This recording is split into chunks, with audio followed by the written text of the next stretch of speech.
nunca dejen en visto a su gente cuando vengan con alguna idea. Lo que me termina expulsando de la vida corporativa es no encontrar una oportunidad para hacer lo que yo quería hacer dentro de la vida corporativa. Si hubiera encontrado una oportunidad para hacerlo, nunca me hubiera ido.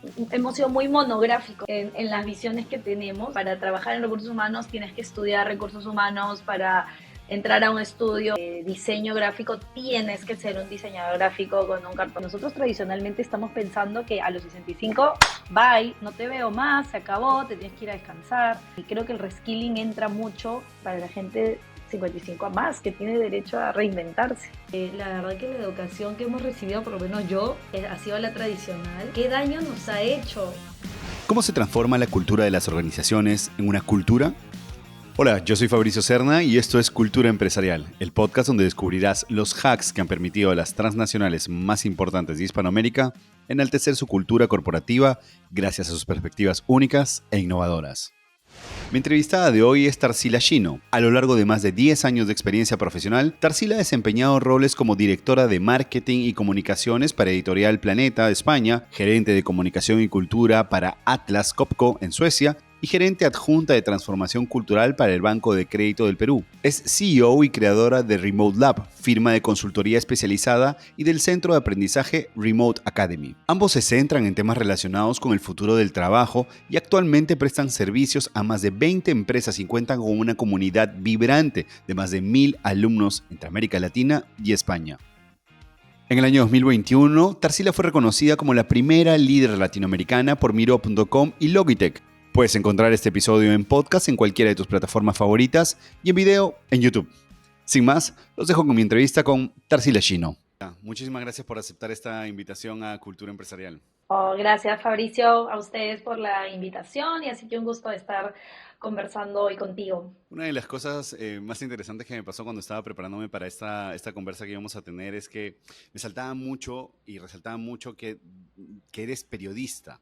Y una de las cosas que me daba cuenta en las que tú insistías a lo largo del tiempo de tu trayectoria es que decías que esta versión periodista que llegó a la parte corporativa, ¿no? Por diferentes razones y tal, tiene un alma que es muy fuerte y que está muy presente en tu día a día, y es la curiosidad. ¿Crees que aún sigues practicando esta alma tuya tan curiosa? Todo el tiempo, y creo que para lo que hago y me dedico ahora, que es transmitir conocimiento, eso es fundamental. O sea, no puedo agotar la curiosidad, porque casi que ahora sí, te diría que antes era como, no sé, como un pasatiempo, una característica que me gustara. Creo que hoy es una condición fundamental para lo que hago, ¿no? Si se agota mi curiosidad, la verdad que al final no tengo nada que compartir a los demás. Pero eres así como súper ecléctica, que vas de un tema al otro, has hecho cursos raros. O sea, ¿qué es lo más extraño en lo que te has metido por ser tan curiosa? Me metí a un curso de pensamiento exponencial de Singularity, donde todo el grupo eran médicos. Entonces, eso fue en la pandemia, fue muy divertido, hice muy buenos colegas hasta el día de hoy.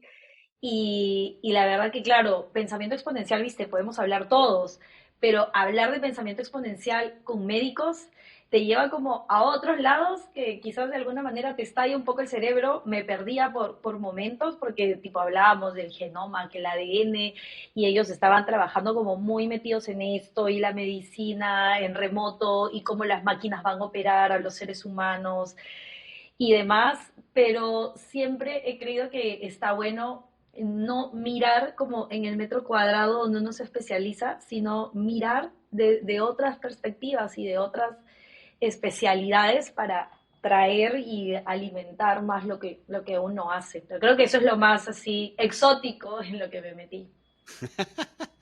Si pudiésemos, por ejemplo, para alguien que no tiene idea realmente de estos conceptos un poco complicados, explicar qué es el pensamiento exponencial en un curso de los que has hecho, ¿cómo lo podríamos explicar?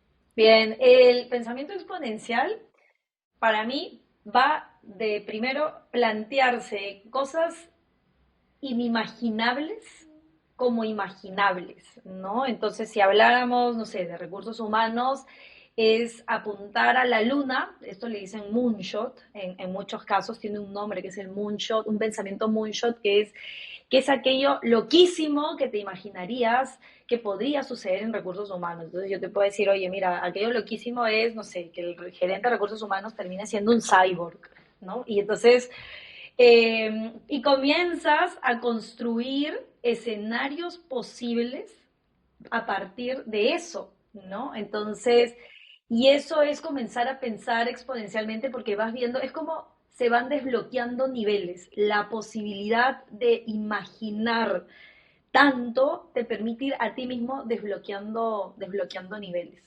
Ujú. Tarsila, pero ¿y este proceso de imaginar a un nivel exponencial dentro de las organizaciones es sano? O sea, para un colaborador regular. A ver, yo creo que es sano para todos, dependiendo en qué momento o en qué instancia se esté, Ok. ¿no? Creo que de todas maneras, sobre todo en las organizaciones, hay que soñar con los pies puestos en la tierra.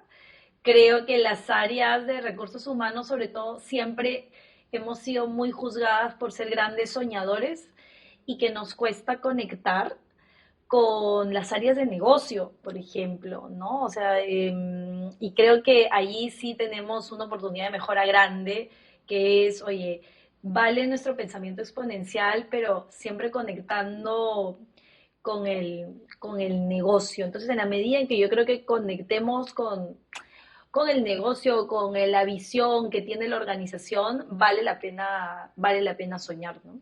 Ok, y de hecho una de las cosas interesantes también que veía es que en algún momento tú, por ejemplo, habías llegado a trabajar en una empresa o en la industria de vehículos de carga pesada, ¿no? Pero una de las cosas cool que te ocurrieron, por lo que escuché en una entrevista, es que realmente a ti te contrataron sin saber nada del lugar al que llegabas, de la industria. Em, Esto, vuelvo a la pregunta anterior, ¿es también sano? ¿Es bueno que integremos personas dentro de los equipos de nuevo ingreso que realmente no conozcan la industria, pero que luego puedan convertirse en referentes? Mira, creo mucho, Fabricio, en los outsiders, absolutamente. Yo misma me considero una suerte de outsider en el mundo de recursos humanos. Tú lo has dicho al inicio, yo estudié periodismo y ahora mi especialidad es trabajar en el factor humano de las organizaciones. Trabajé muchos años en la industria editorial, venía, como yo siempre me decía a mí cariñosamente, venía del mundo de los libritos y sí que es verdad que quien me abre la puerta para cambiar de rubro es una organización enfocada en todo lo que tiene que ver con maquinaria pesada. Pero nunca me voy a olvidar la frase que me dijo mi jefe, que hoy está retirado en ese momento, que yo creo que ese es el tipo de, como, de miradas visionarias que necesitamos, de yo decirle, oye, no sé absolutamente nada de maquinaria pesada. No sé nada. O sea, yo sé de libros, ¿no? Sé de imprentas, sé de editoriales, sé de escritores, pero no sé nada de maquinaria pesada. ¿Por qué me vas a contratar? Y recuerdo que lo que me dijo él es justamente por eso, porque estamos acá adentro saturados de gente que ve lo mismo todo el tiempo. Y luego me pasó lo mismo cuando pasé de trabajar en temas de marketing y de comunicación a recursos humanos. La persona que me contrata le hago la misma pregunta: ¿por qué me estás llevando a recursos humanos? ¿Por qué me estás contratando en un área de recursos humanos si yo no tengo ni una especialidad en recursos humanos? Y me dijo, porque haces más recursos humanos que la gente que estudió recursos humanos. Entonces creo que afuera hay muchos outsiders que vale la pena mirar, involucrarlos, porque creo que pueden sumar muchísimo, muchísimo. ¿Y por qué crees que ocurre eso? O sea, de hecho, me ha llamado muchísimo la atención. Yo confío mucho y creo mucho en los perfiles que de cierto modo van dando, ¿no? Un giro completo en su carrera Mm. profesional y se convierten en algo totalmente distinto. Pero ¿por qué crees que terminamos enriqueciendo? O sea, ¿qué es esto? ¿Es esta visión virginal que tenemos de llegar a una organización y además no saber a lo que nos estamos metiendo que permite que agilicemos por completo dentro de las áreas? Eso es cierto, yo creo que hemos sido muy monográficos en las visiones que tenemos, ¿no? O para trabajar en recursos humanos tienes que estudiar recursos humanos, para entrar a un estudio, no sé, qué sé yo, de diseño gráfico, tienes que ser un diseñador gráfico con un cartón y tal. Exacto. Y creo que estos tiempos, y ya lo comienzo a ver en muchos clientes, comienzan a abrirse, a mirar que hay mucha mayor riqueza en la diversidad de perfiles, que hay mucha mayor riqueza en la variedad de experiencias que pueda tener alguien frente a lo que clásicamente hemos dado por sentado que es lo normal. Tengo un cliente que hoy mismo está trabajando muchísimo se jaló a una persona de tecnología e información al área de recursos humanos, ha importado, por decirlo de alguna manera, perdón, ha exportado, por decirlo de una manera, a una persona de recursos humanos al área de marketing y está como comenzando a jugar con este tipo de variables y está viendo que le suma mucho, ¿no? Pero no son muchos los que se atreven todavía hoy en día, yo creo que a hacerlo. Y tampoco hay mucho de esto de el salto entre industrias, ¿no? O sea, hemos sido, por eso digo, muy monográficos, no solo a nivel de industrias, o sea, si vienes de minería, se espera que 30 años trabajes en minería, y también creo que desde un perfil de académico y de especialidad también. O sea, si eres ingeniero de sistema, espero que las únicas posiciones que tengo para ti son de TI y no voy a tener nada más para ti. Cuando puede. Creo que esto también pasa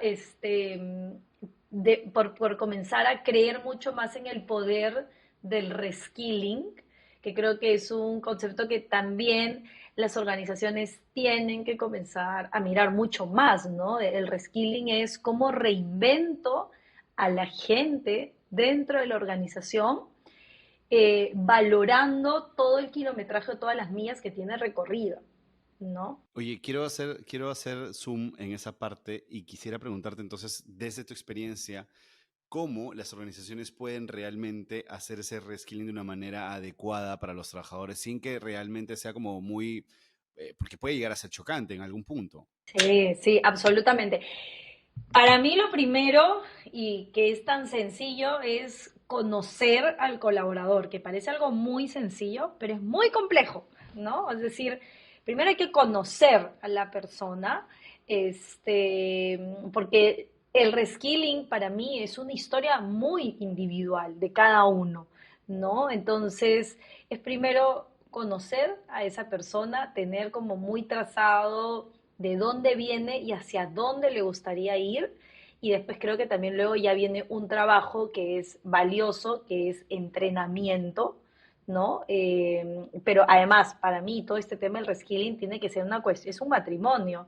La persona quiere reinventarse y la empresa está Exacto. dispuesta a que se reinvente, porque a veces pasa que o uno de los dos no está de acuerdo, ¿viste? Pero es válido también cuando a la empresa le interesa más bien que tú te perfiles hacia otro lado. Por supuesto, pero te lo tienes que plantear sobre la mesa y yo te tengo que decir, oye Fabricio, mira, en esta línea ya no tienes donde más crecer, pero con las habilidades y con las aptitudes que tienes, yo te veo que puedes irte para este otro lado. ¿Sabes qué? Eso, Fabricio, ha pasado mucho con la agilidad, ¿vale?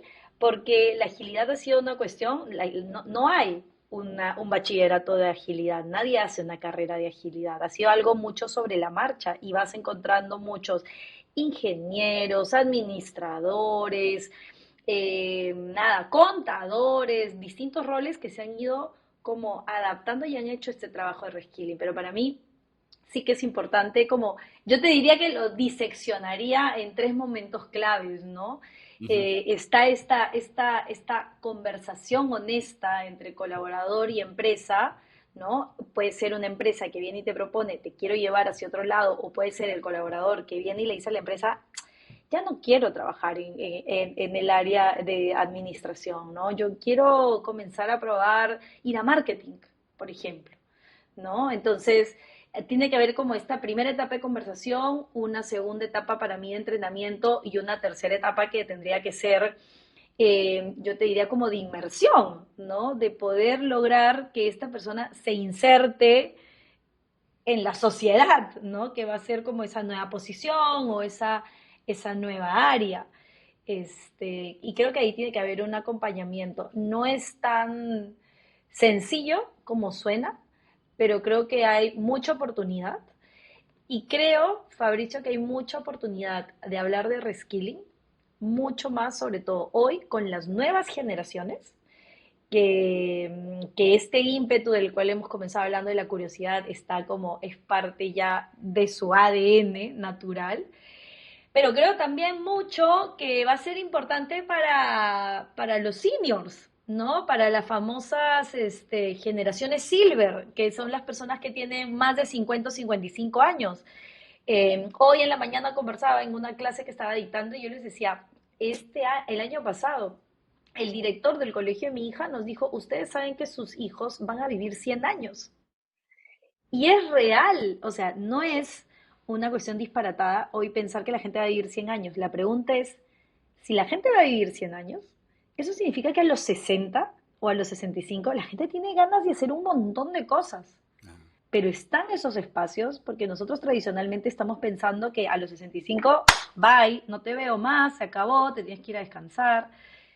Y creo que el reskilling entra mucho por estos temas de generacionales también, ¿eh? Para la gente joven y para la gente 55 a más, que tiene derecho a reinventarse. Me deja sorprendido dos cosas puntuales. Lo primero es que terminamos como metiéndonos un poquito, y no quisiera que ahondemos mucho ahí en el tema intergeneracional dentro de las organizaciones, porque de hecho es un episodio que hemos grabado ayer y ha sido, nos hemos volado la cabeza el tema a profundidad, pero sobre todo porque realmente justo lo que tú decías hacia el final, decías, ¿no? ¿Qué sucede a partir de los 60, 65 años? Esa gente tiene por delante 40 años de vida más, es un segundo tiempo para hacer miles de cosas, y trayéndolo como una experiencia personal. Yo recuerdo que mi padre se jubiló cerca de los 70 años, forzadamente por ley, pero yo sentía que mi papá estaba probablemente en la mejor etapa productiva de su vida, ¿no? Académicamente, profesionalmente,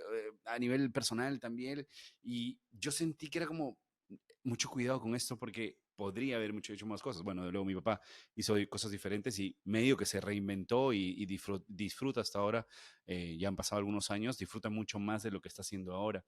Pero ese proceso me gusta mucho a lo que nos has llevado, es al proceso también de que las empresas hagan este proceso de reflexión y decir, ¿cómo ayudo para que esta persona siga creciendo? ¿No? Es un proceso de empatía probablemente, para que esa persona siga creciendo y que aporte desde otro punto de vista, desde otro ámbito, desde otra área dentro de la empresa y que seamos más productivos, aunque tú insistes mucho en que las empresas tienen que dejar de pensar solo en el profit first.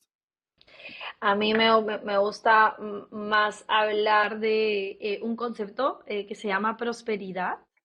Este tipo que se llama Jacob Morgan, que es como uno de los gurús que habla de todos los temas de recursos humanos y de liderazgo, él hace algunos años atrás hizo un planteamiento y él decía, hay 14 características de las empresas del futuro, cuando ni siquiera hablábamos del futuro del trabajo, ¿eh? Y una de esas características a mí me marcó mucho, que es la prosperidad, que es un concepto que cuando lo llevo y lo aterrizo en las empresas, creo que cobra mucho sentido. La prosperidad, Fabricio, es la suma del profit, que lo necesitamos, porque si no lo tenemos no existimos, y la verdad es que es así, si Ujú, no vendemos, si claro. no facturamos no existimos, pero por otro lado es la suma del profit más el bienestar, ¿no? Dicho coloquialmente, vendemos y gozamos, o sea, es que tiene que ser así. Yo creo que hoy más que nunca las organizaciones comienzan a entender que un profit que sacrifica el bienestar y la felicidad de su gente es un profit en peligro, porque es un profit no sostenible en el tiempo. Creo que por eso también hoy el factor humano en las organizaciones es mucho más determinante que otros años, ¿no? Porque si tú ves, antes era mucho más el foco como, wow, necesito entrenar a la gente en resolución de problemas, necesito entrenar a la gente en estas habilidades más duras, orientadas a beneficiar el negocio.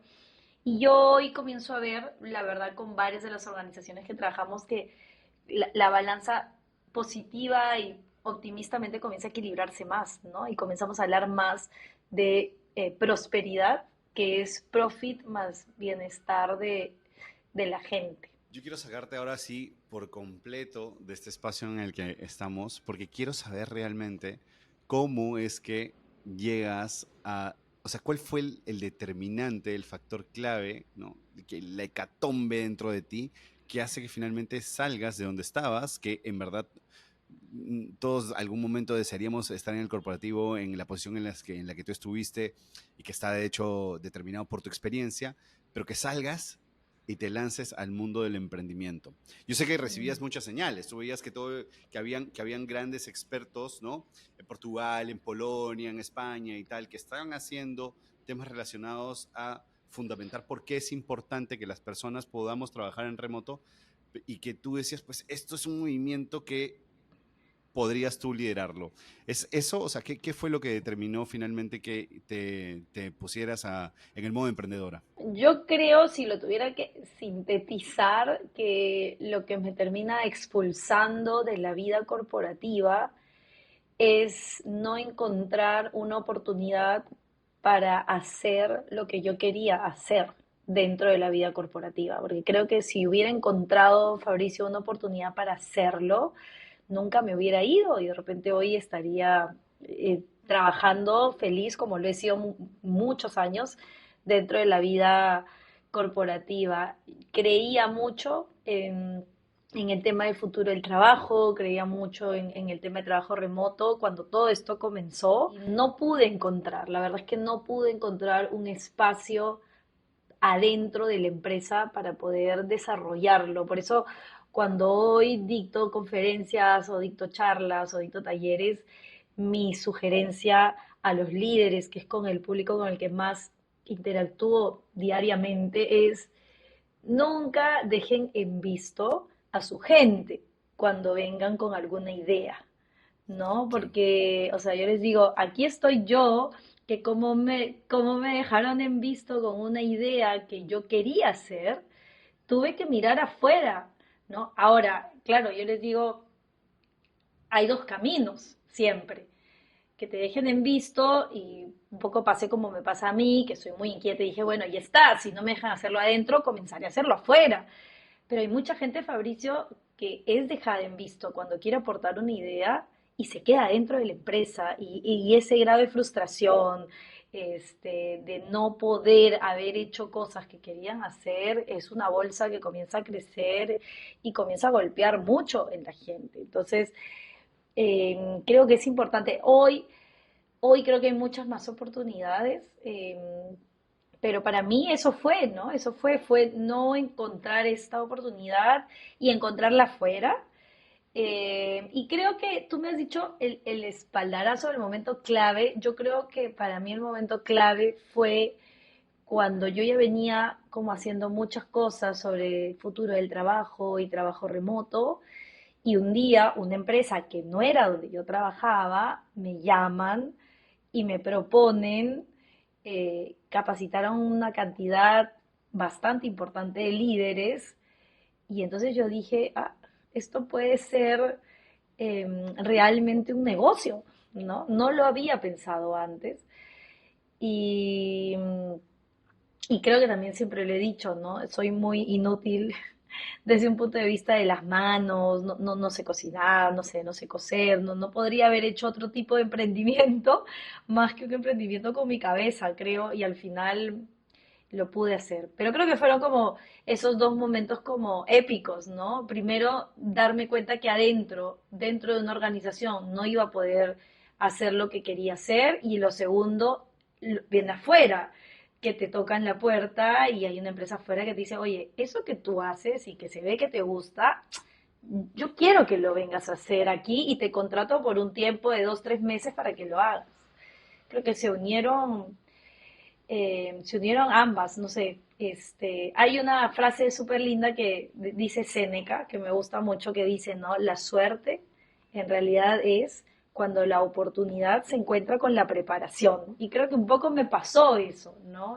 Hubo una oportunidad que era lo que pasaba afuera y una preparación, que yo venía, como tú bien dices, yo venía trabajando mucho en prepararme, en aprender, en actualizarme sobre temas asociados al futuro del trabajo en una época en la que esto todavía estaba pues bastante incipiente, al menos en esta parte del mundo. Hay un parafraseo de esa frase que es que la suerte te encuentre chambeando, ¿no? Ay, qué linda, me gusta. Pero es verdad, tiene que ver con eso, ¿no? Tiene que ver con, no es suerte al final, en realidad, ¿no? Son otras cosas, podríamos ponernos esotéricos, ¿no? Son visualizaciones, son tus ángeles de la guarda, lo que quieras, pero sí, pues cuando sucede, llega el momento, hay una serie de señales que te dicen, oye, creo que no lo he estado viendo, creo que es esto, ¿no? Pero yo quería detener, o bueno, regresar más bien y hacer un zoom un poquito allí. Esa capacitación para la que te contratan, ¿de qué era? En trabajo remoto. O sea, en el trabajo remoto. Ah, ok. Uf, Estoy hablando del año 20, fines del 2020, ¿no? Que era una época en la que, nada, yo igual siempre digo, ¿no? Antes yo hice muchos años antes, yo había hecho una maestría en marketing digital y ya ahí había comenzado como a conectarme mucho con todo esto de trabajar en online, de trabajo remoto, las aplicaciones y qué sé yo. Cuando llega el trabajo remoto, ahí yo digo, wow, esta maestría que hice hace 4 años atrás cobra sentido con este momento determinante de la vida, ¿no?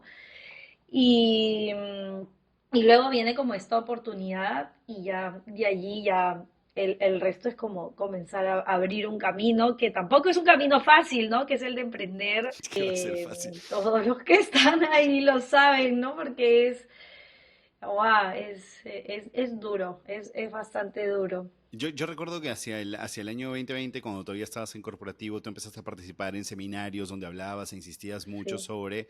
cómo adaptarse hacia el teletrabajo, hacia una versión un poquito más híbrida de la que íbamos a ir en ese momento, que no sabíamos realmente en qué iba a Mm, terminar todo, pero decíamos que hacia ahí íbamos a ir, ¿no? Si ves en perspectiva desde ese momento hasta hoy, a mí, por ejemplo, y me adelanto con ello, me da cierta como nostalgia, pena, ver que realmente pensé que las organizaciones habían aprendido lo que ocurrió en esos días y entonces probablemente habían entendido que tenían que valorar mucho más sus trabajadores y su vida personal y su vida familiar y tal, pero realmente uno se voltea ahora y mira y dice, pues probablemente sean dos de todas las empresas o cinco, mm. pero lo hacen a media caña, no lo hacen del todo bien. ¿Qué sensación te da a ti si lo miras en perspectiva? Bueno, yo siempre digo, parto de, mi empresa se llama Remote Lab. Comenzó, como ves, como una declaración al universo de que imaginábamos que todo el mundo iba a ser remoto. Y te podría decir, Fabricio, que desde ese punto, hoy, el último año, que justo lo revisamos antes de cerrar, el último año Remote Lab ha hecho 80% de sus operaciones en presencial. Y yo bromeo mucho con el equipo y a veces les digo, olviden, o sea, Remote Lab cero, ahora somos Presencial Lab a full. Este, pero creo que hemos vivido momentos interesantes. Creo que hemos vivido una buena etapa, de la cual yo también, como tú, siento nostalgia. eh, que fue una época de el full remoto, ¿no? Donde nada, no podíamos hacer más que estar en remoto.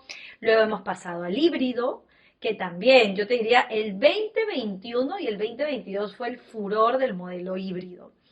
Y luego hemos entrado a un 2023 donde básicamente te diría que el trabajo remoto ya se ha vuelto parte de la rutina, lo cual es haber ganado mucho.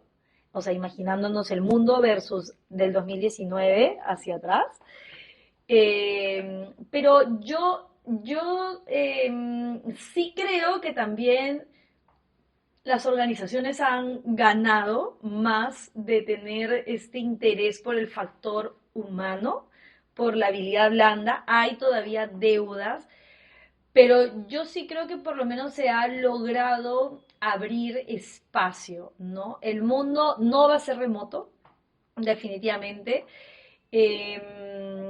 Pero creo que el mundo también se ha dado cuenta que este camino que queremos llevar hacia la digitalización y hacia hoy la inteligencia artificial y demás es un mundo que paradójicamente nos necesita más humanos. Entonces, sí puedo todavía, tengo optimismo desde ese punto de vista, pero sí hay, tal cual como bien lo has señalado tú, hay toda una evolución y han sido pocos años, o sea, te estoy hablando del 2020 al 2023, no son muchos años y hemos vivido muchas pieles, ¿no? Como muchas metamorfosis en estos tiempos también. Ujú, ujú. Oye, sí, estoy totalmente de acuerdo contigo. Otra de las cosas que quería ahora sí ahondar, por favor, es que nos expliques a todos realmente qué es lo que hace Remote Lab. Además, también tienes la versión academia, etcétera, etcétera. Cuéntanos, por favor. Comenzamos siendo una academia, por lo que te conté, que como no podía hacer esto dentro de la empresa, yo dije, bueno, voy a comenzar a hacer unas pequeñas clases afuera y buscar entusiastas que igual que yo quieran aprender. Se escapó la intraemprendedora de la empresa, que no la supieron valorar. Totalmente, totalmente. O sea, es una buena definición, ¿eh? O sea, yo de hecho creo que el intraemprendimiento mal aprovechado en una empresa es claramente un emprendimiento. O sea, lo acabas de decir, ¿ah? Y para mí no lo había pensado así, pero es eso, ¿no? Entonces, esto de acá se comenzó a convertir en un emprendimiento. Comenzamos con una academia de entusiastas, siempre digo yo, eran las épocas, olvídate, yo en eso sí que me da un montón de nostalgia, porque era el 2020, eran épocas a full de creer en el trabajo remoto, eran épocas también muy tristes, donde la gente no podía salir, no podíamos hacer nada, entonces toda nuestra vida estaba circunscrita a la computadora y eran unas épocas de mucha incertidumbre. Entonces todo lo que había era estar frente a la máquina y así se creó la academia, una comunidad con un grupo lindo, yo creo que éramos como 150 personas, súper bacán, fue una época muy bonita. Después felizmente, el mundo fue cambiando, la pandemia fue cediendo poco a poco, y la academia también, obviamente, fue cediendo, ¿no? Porque, y eso me pasaba mucho con colegas que hicieron sus academias online y claro, en el 2021 te decían, no, en el 2022 te decían, oye, ya nadie se inscribe. Y yo le decía, es que es obvio, porque antes no competíamos con ningún gusto en la vida, porque la gente estaba encerrada. Maña. Ah, mira, mira, mira, qué interesante, claro. Y yo creo que eso, Fabricio, es para todos, o sea, para los que teníamos academias online en modo síncrono, que son cursos en vivo, y también creo que para esta explosión de todo lo que fue la educación asíncrona, ¿no? Todas las plataformas de aprendizaje. Pero ya en el año 2022, ya tú competías con ir al cine, con salir a comer, con irte de viaje, olvídate, o sea, y además tienes que entender que la gente estaba en un momento de ¡fuah! O sea, todo lo que no hice en 2 años, mira, estudiar me vale 2 hectáreas de pepino, ya estudié demasiado, o sea, me voy, Claro, claro, viene ¿no? otra pandemia, Entonces, morimos todos. Ahorita mismo quiero hacer todo. ahora tengo que disfrutar.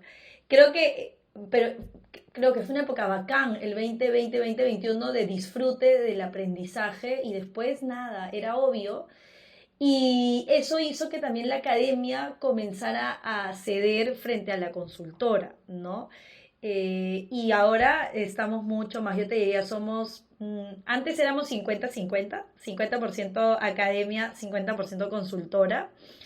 Hoy somos 90-10, o sea, somos 90% una consultora en recursos humanos y 10% una academia.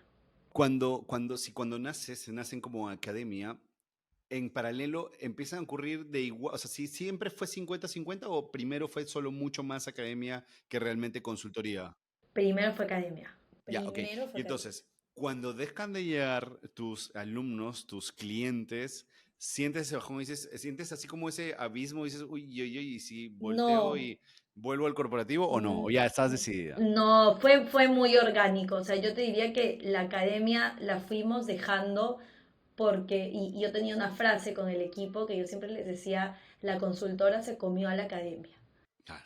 Y eso es súper, ¿no? Eso es una gran señal, además. Sí, pero ahora, si tú me dices si eso estaba en un plan de negocio, cero. Yo no tenía ningún plan de negocio. Yo solo era Claro. Go with the wind, o sea, no tenía idea de ver. Mira. Pero en un momento me di cuenta. Ahora, claro, es que la academia lo que hizo cre- fue creando lazos, sin querer queriendo, la verdad, orgánicos con los que luego se Exacto, convirtieron en me los ganaste porque clientes. eso era lo que te iba a preguntar. De ahí salieron tus clientes probablemente. Sí, clientes y amigos hasta el día, o sea, todo salió de ahí. En realidad salieron clientes, salieron amigos que son amigos de la vida.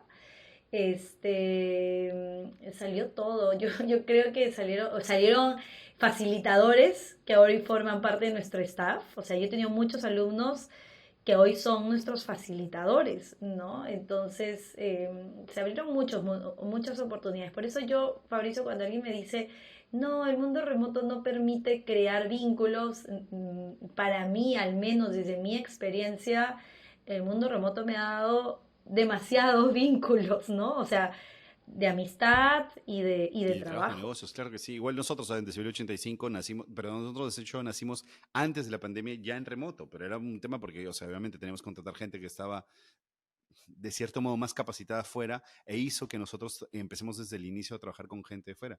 Y eso no ha cambiado, ¿sabes? O sea, nunca hemos tenido realmente una oficina presencial y siempre lo hemos hecho así. Y los vínculos están y seguimos trabajando la misma gente. Digamos, el equipo base sigue siendo el mismo, ¿no? Y va variando de vez en cuando y tal. Si nosotros fuésemos en todo caso como uno de los bancos o el banco más importante en Perú, ¿cómo podemos dejarnos ayudar por Remote Lab? ¿Qué es lo que haría la consultora por nosotros si fuésemos ese banco? Nosotros tenemos varias ramitas y mi sueño siempre es diversificar, ¿no? O sea, de hecho creo que estoy como muy metida en eso. Hoy atendemos todo el espectro de factor humano, de gestión humana, que tiene que ver con cosas que son como muy de sentido de urgencia de hoy, gestión del cambio, cultura, transformación cultural, que es uno de los expertise que tengo, experiencia del colaborador, eh, liderazgo, que es otro de los fuertes, y seguridad psicológica. Entonces nosotros entramos mucho como a cubrir todas estas partes. Hemos abierto también otras oportunidades como innovación, que es algo que no lo teníamos planteado al inicio y que ahora hemos trabajado mucho tema de innovación, mucho tema de design research para recursos humanos.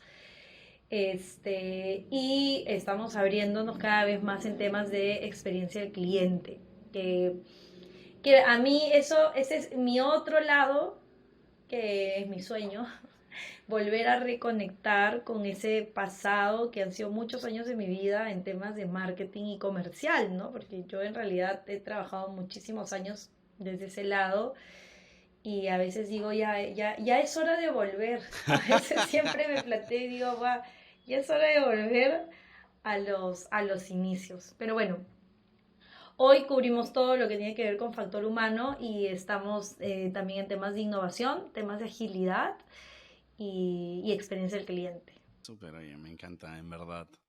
Pero además porque me siento súper identificado contigo, yo también soy periodista, yo también me he recontra reinventado mil veces y tal.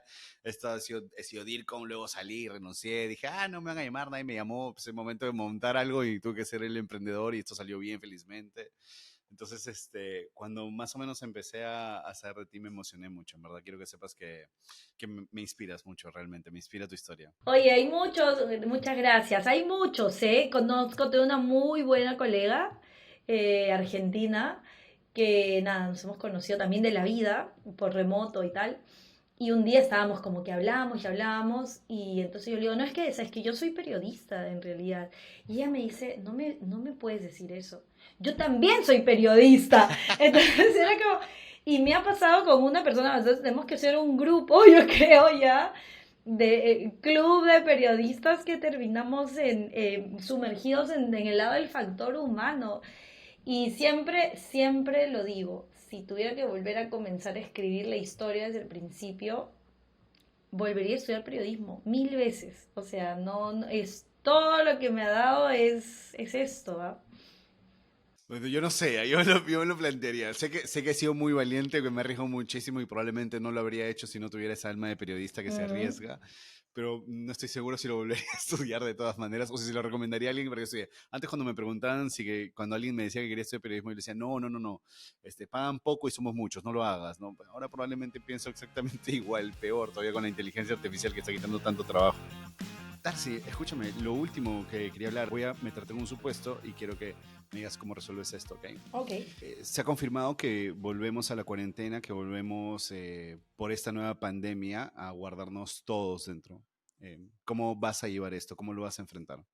Bueno, aquí hay que sacar el handbook de la versión de la primera temporada, ¿no? Yo creo que aquí hay que volver a mirar todo lo que hicimos bien en la primera temporada, y arreglar, y porque es la oportunidad de ajustar todo lo que hicimos mal en esa primera temporada, que creo que a nivel general las organizaciones tienen todavía muchas deudas con ese primer momento. Y me concentraría muchísimo en dos factores claves.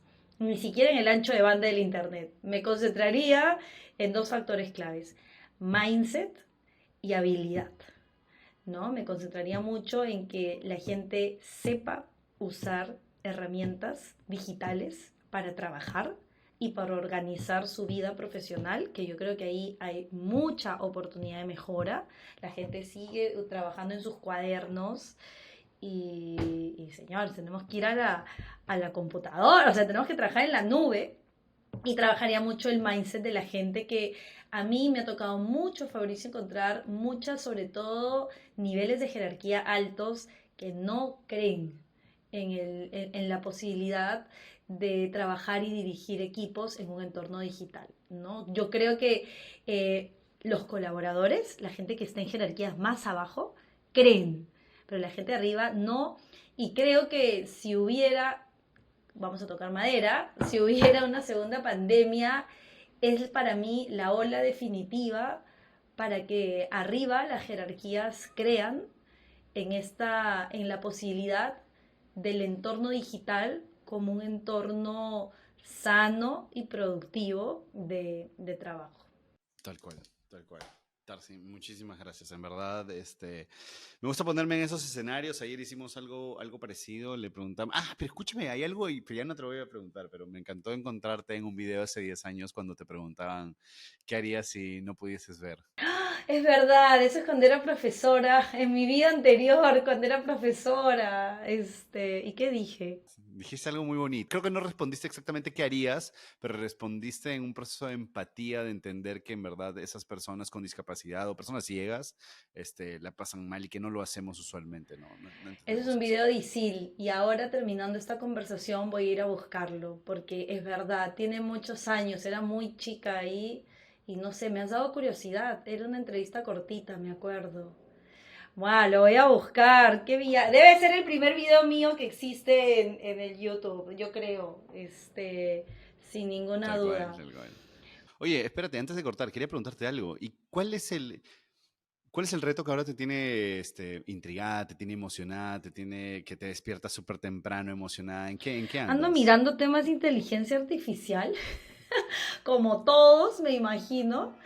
Estuve en el Web Summit ahora en noviembre pasado, entonces fui un rato como a quemar la cabeza y tiene mucho que ver con lo que me preguntabas, ¿no? Me fui más bien a escuchar pitches de empresas que no tienen nada que ver con recursos humanos, como a escuchar 3 días enteros puros pitches sobre eso y comenzar a pensar y decir, wow, la gente está pensando, o sea, ya están en otra, ¿no? Entonces, para mí tiene que ver mucho con recursos humanos e inteligencia artificial y si te soy honesta, lo otro que me quita el sueño mucho es pensar en la educación de las generaciones que comienzan. Es que como tengo una hija que va a comenzar a ir al colegio, me pasa mucho que yo lo que digo es, ahora digo, ¿cómo me gustaría tener un colegio? O sea, para que desde allí comenzáramos a trabajar, viste, como todo esto, ¿no? Porque la verdad que la educación que hemos recibido, por lo menos yo, que ha sido la tradicional, qué daño nos ha hecho, ¿no? O sea, a todo nivel. Pero tengo mucha fe en la educación de los niños, de verdad, aunque o sea, no sé cómo decirlo, no sé si la educación de los niños, pero en la primera educación tengo mucha. Pero una cosa que me suena de todo esto, o bueno, dos cosas que me suenan de esto, es que lo primero es que probablemente la educación que tuvimos nosotros a la educación que va a tener tu hija o que tienen mis sobrinos, porque no soy padre aún, tampoco es que sea muy distinta. Ojo, ok, eso es lo primero. Pero lo que sí me suena de esto es que tiene una madre que se intenta adelantar mucho en el tiempo, que podría lanzar un proyecto súper interesante, que es algo que yo, por ejemplo, siempre me digo, ¿no? A ver, por ejemplo, nosotros hacemos podcast, el tipo de podcast que nos habría gustado escuchar. Quizás esa niña, ¿cómo se llama tu hija? Lisa. Lisa tiene una madre que podría pensar en hacer un estilo educativo que a ella le habría gustado Ah, también. absolutamente. O sea, y te lo digo porque vi 15 colegios antes de decidir y estuve buscando como el método, cómo aplican design thinking, cómo abordan el error, ¿no? O sea, cómo abordan el error, qué es la vulnerabilidad dentro. Entonces, es como, yo digo, todo esto, que es lo que yo enseño todos los días, ¿no? ¿Cómo me gustaría que los chivolos lo estudiaran? O sea, que lo aprendieran desde chicos. Entonces, otra cosa que se me quedó en el tintero junto con lo del podcast que quiero hacer es llevar seguridad psicológica a los colegios, for free, ¿ah? O sea, yo quiero comenzar a trabajar seguridad psicológica en los colegios como una iniciativa personal, sin ningún tipo de fin de lucro, sino que enseñarle desde tercera y secundaria qué es la seguridad psicológica, porque tiene mucho que ver con el bullying también al final, ¿ah? Me encanta. Me encanta. Hay que armar un episodio donde hablemos solo de los temas que abordas dentro de tu consultora para poder desarrollarlos cada uno de Sí, ellos. cuando quieras hablemos Me de encanta. seguridad psicológica, que creo que hay mucho para hacer, de verdad. Hay unas cosas alucinantes. Es increíble cómo nos vamos de un lado a otro los periodistas. No sé, esto no me parece sensato cómo nos vamos de aquí para allá, profundizamos todo, realmente amamos todo, en fin. Oye, Tarsila, muchísimas gracias por haber estado con nosotros en Cultura Empresarial. Es una gran representante de lo que es la cultura dentro de las empresas. Ay, Gracias. gracias, fantástico. Y nada, a seguir trabajando y seguir invirtiendo en el factor humano, que por más inteligencia artificial y transformación digital que haya, la humanidad está por encima. Ya lo vamos a ver. Así terminó mi conversación con Tarsila Shino. Si algún pasaje de este episodio te ha resonado, por favor, tu misión es compartirlo con alguien más. Y nos ayudarías mucho suscribiéndote a nuestro canal en YouTube o calificándonos en Spotify con 5 estrellas. Yo soy Fabricio Serna, gracias por llegar hasta aquí.